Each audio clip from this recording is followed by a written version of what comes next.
Welcome to a lecture series on tourism. Travel agencies have contributed immensely to the growth of tourism by being the marketing arms of various service providers like airlines, hotels, tour operators, transport providers, insurance companies, car rental companies, to name a few. They help the service provider to reach out to a large segment of travelers and act as a bridge between him and the traveler. In this module, we will be discussing this age-old and important component of the travel business under the following topics: travel agency, the origin and evolution, type of travel agencies, certifications from international associations, survival in the internet era, TCI, the success story of an Indian travel agency. We hope it gives you an overall perspective of the origin, objectives and operations of the institution called travel agency and enable you to understand and appreciate its critical role. Travel agency, the origin and evolution. Tourism as it exists today began by a mere coincidence. In the year 1841, Thomas Cook, an intelligent and active member of the Temperance Society of England, organized a trip by train from Leicester to Loughborough and back. There were 570 passengers who were all members of his society, and the total distance was just 22 miles. Thomas Cook was the first agent to buy tickets in bulk and to retail them to other people. The trip cost each passenger 1 shilling and was organized on a no-profit basis with lunch, tea, and a band playing religious songs on board.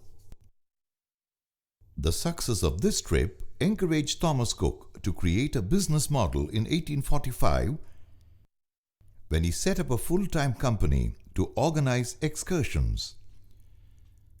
This new venture had to subsist with a meager 5% commission paid by the railway company, which made Mr. Cook to seriously look at diversification. He moved on to package tours, which included transport, hotel accommodation, sightseeing, guide services, and food at the destination. His innovative spirit revolutionized travel with novel concepts like traveler's checks and hotel vouchers that made cash payments redundant. Further, traveler's checks also came with insurance coverage against loss or theft, thus eliminating the hassles of safekeeping them. These two inventions by Mr. Cook have stood the test of time and continue to be an inseparable aspect of travel and holiday until now. Almost around the same time, other travel companies like the American Express were set up in major cities across the USA and Europe. Thomas Cook's association with India began in 1878 when it brought the first group of rich British tourists to India, to Bombay by ship. Another travel company known for its wide network and range of services is the American Express Company, or Amexco. The concept of credit card is an Amexco invention, which entitles a cardholder to buy anything up to a given limit without having to pay cash. So long as travel was limited to ships or the railways, the companies did not need travel agents to sell their tickets. They were content to have booking offices in their premises and never thought of any external agencies to promote business. But the advent of aeroplane changed the travel scene. In the 1930s, Pan Am, which subsequently became America's #1 international carrier, could not afford an office to run its business. So it struck a deal with Thomas Cook for opening a ticket counter in its offices across the USA against a 10% commission. This is how travel agencies came to function as the marketing arms of airlines. Now, some 70% of international and 60% of domestic airline tickets are sold by travel agents across the world. Many governments, including those of the USA, UK, Japan, and Singapore, have legislations regulating the working of travel agencies to protect the consumers from unfair business practices. The regulations insist that travel agencies should have trained staff, minimum capital, and consumer protection insurance. In India, there is no legislation to regulate travel agencies. However, they are within the purview of various consumer protection forums who take up complaints against travel agencies. Travel agencies in the post-war period. The travel scene has been witness to many significant changes after World War II. In the post-war period, many shipping companies folded up. Railways lost their popularity in USA and Canada as the automobile explosion in those countries made cars the most preferred mode of transport. Travel for fun and pleasure resumed in a vigorous manner. Cost of air travel, which was very high in the initial stages, nosedived with the arrival of larger commercial aircrafts. The 375-seater Boeing 747 brought about a price war, making air travel cheaper than sea travel. To fill up the wide-body jet, airlines needed more sales outlets, which were provided by the travel agencies. The number of travel agencies worldwide increased from 3,000 in the early 50s to 60,000 by 1998. In the year 2000 alone, scheduled airlines carried more than 2 billion passengers. Over and above this, chartered aircraft fly an estimated 500 million passengers annually. Types of travel agencies. Basically, there are two types of travel agencies: the general travel agency, the specialized travel agency. The general travel agency is distinguished by a small workforce with 2 to 10 employees, a wide range of travel-related services. The specialized travel agency has a large workforce, specialized capabilities in one form of travel or travel-related service targeted at a group or a community. A specialized travel agency targets corporate and commercial accounts, taking care of their business travel, air tickets, hotel accommodation, car rentals, cruise travel, package tours, besides organizing conventions or conferences.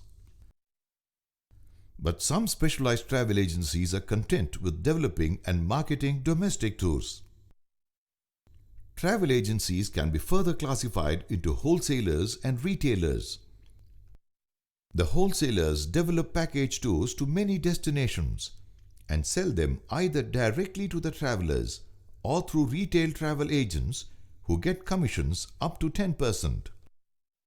All travel arrangements like transport, stay, sightseeing, food, etc. are taken care of by the wholesaler. It is also important to familiarize ourselves with terms like outbound tour operator and inbound tour operator.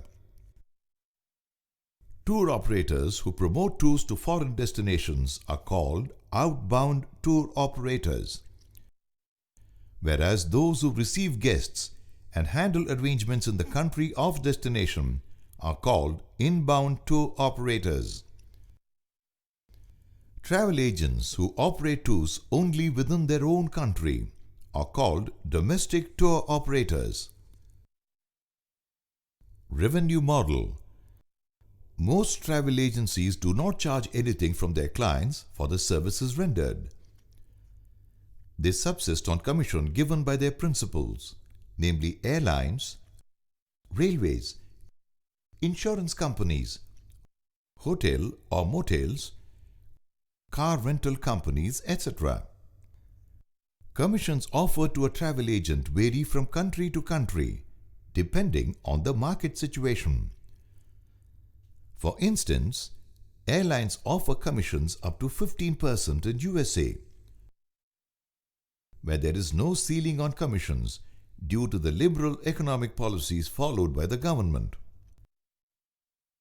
In India, airlines follow the IATA norms, whereby they offer 7% commission on international travel.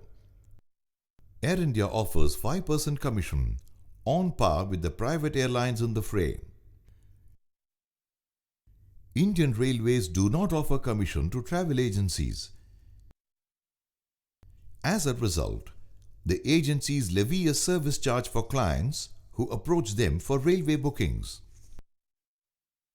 However, Indian Railways offer a 10% discount to agencies on the in-rail passes they sell to travellers from abroad against foreign currency payments, and also on Palace on Wheels tickets. There are about 1,000 IATA-approved travel agencies in India. A few of them have a dozen or more offices all over the country and provide employment to a large number of educated youngsters. These travel agencies provide comprehensive services covering preparation of itineraries, reservations and ticketing, arranging passports, visas and health documents, hotel reservations, transport, sightseeing, travel insurance, etc. In short, there is hardly anything that a travel agency cannot do for their client at the other end of the journey, provided it is professionally run with experienced people at the helm. How to open a travel agency? One critical factor in starting a travel agency is the selection of a proper location. A travel agency must be located in a developed place which has a good infrastructure like roads, power supply, parking facilities, and communication network. It must be centrally located and easily accessible to the target clientele. As for the budget, the thumb rule is that rent and utilities should not exceed 10% of the projected budget. The office ambience must be attractive and aesthetic. Outdoor signs and window displays are essential features of a good travel agency. Telephone, fax, photocopier, and computers with net connection are the minimum office equipment recommended. Most successful travel agencies have backroom computerization for their accounting, billing, and follow-ups on outstanding payments. Certifications from international associations. It is important for a travel agent to get certifications from IATA and other agencies. In the first year of its operation, a travel agency gets no commission from airlines. However, after getting approval from IATA, it can claim commission from airlines for the sale effected on a retroactive basis. Recognition by IATA lends certain credibility to a travel agent's operations. Most IATA-approved agents in India are also members of a national organization called TAAI, Travel Agents Association of India. A membership with this body is further proof of the agency's professionalism and reliability. Established in 1950, the TAAI has its headquarters in Mumbai with 7 chapters in major cities across India. The objectives of TAAI are to protect the genuine and legitimate interests of its members that include not only travel agencies but also airlines, hotels, motels, and transport companies. TAFI, yet another organization that protects the interests of travel agencies and tour operators across India.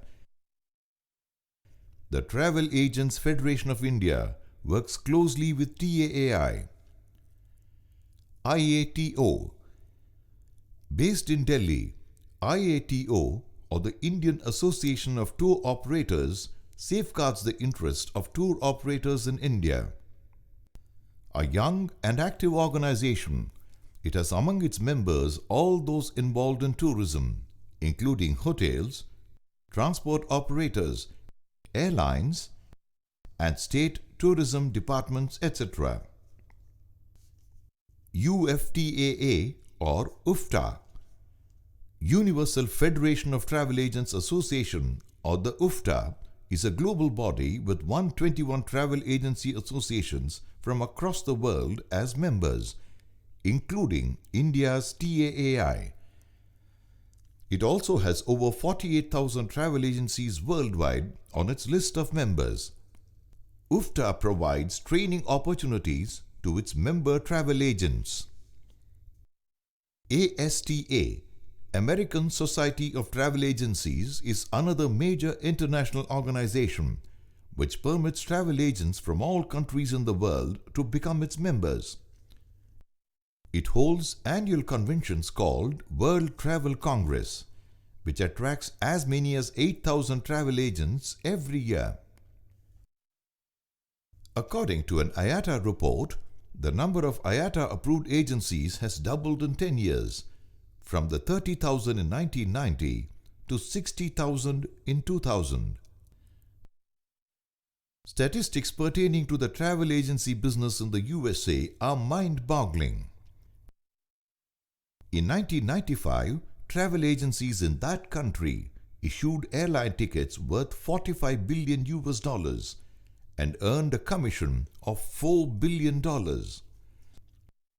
As for India, more than 60% of the airline's earnings from domestic air travel is generated by travel agents, which also account for 70% of the international sales.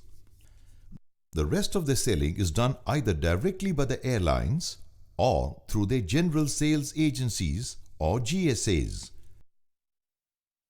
GSAs are normally appointed by an airline at a place where there are no IATA agents. A GSA sells tickets of only one airline which it represents and operates its offices as the airline's own office for all practical purposes. A GSA meticulously complies with all the specifications laid down by the principal airline for documentation, office decor, and display with the signboards in the approved color schemes, remuneration and allowances of the personnel, their uniform, etc. These outfits earn a higher commission than the regular IATA agents. Over the years, most airlines have found it advantageous to have their operations run by a GSA to cut down on overheads. Changing patterns in Indian tourism. The number of outbound travelers from India touched the 4 million mark in the year 2000. Till the mid-80s, Indians, particularly the leisure travelers, were discouraged to go abroad, and foreign exchange was not released by the government if they declared their purpose as leisure. Foreign exchange was considered to be too precious and was granted only if the purpose of travel was business promotion, official visit, or medical treatment. For all other purposes, Indians traveling to foreign countries were allowed only a paltry $20. This situation improved a little in the 1990s when the currency allowance was raised to $300 and in the later years to $500. However, this state of affairs underwent a drastic transformation when India decided to liberalize its economy in the early 1990s.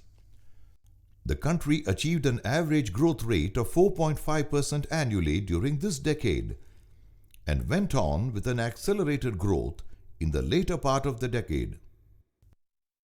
Foreign currency allowance was increased to $3,000 for every Indian traveler in the year 2000. It was further enhanced to $5,000 per person that it currently stands at. For those who are on official tour or business trips or medical treatment, the allowance has been raised to $25,000. Reforms in this area ensured that travelers did not have to obtain prior clearance from Reserve Bank of India or the government for foreign exchange to travel overseas. Survival in the Internet era. New technologies like the Computerized Central Reservation System (CRS) have made the task of travel agencies easier, more efficient, and profitable. With a touch of a few buttons, they can hand over the complete itinerary of a client duly printed. But communications through the internet open new horizons for speed, accuracy, and customer service. Well, it is a boon to travel agencies, yet may threaten their very existence. Today, any person owning a personal computer can access any travel information, make reservations, pay for it with debit or credit card, and print the travel documents before commencement of travel. At present, there are 5 million internet connections in India, but within the next few years, this number may increase by several millions. A decade back, travel business seemed to be in a healthy state. Commissions were high and profits were soaring. Travel agents were pampered by airlines with incentives. But the arrival of the internet has changed the scenario, and a downhill trend in travel agency business worldwide is all too evident. Airlines have their own website and provide all travel-related information to a prospective traveler who wraps up his travel plans with just a click of the mouse. As a result, airlines and other travel service providers directly sell to the consumers, thereby creating anxieties for the travel agent. However, many travel agents today are gearing up for the challenge posed by the internet by having their own websites and promote their business. A recent research by ASTA, the American Society of Travel Agencies, has revealed that more than 67% of their members are now charging a fee for their services, as income from commissions is inadequate. But the statistical figures of the TIA, Travel Industry of America survey, provide some good news for travel agents. It analyzes the situation after the advent of the internet and derives consolation from the overall growth of the industry.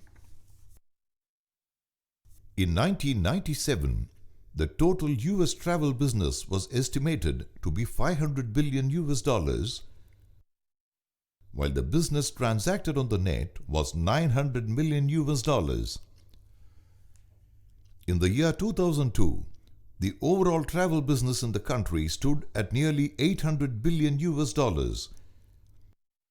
The business transacted on the net was just $9 billion.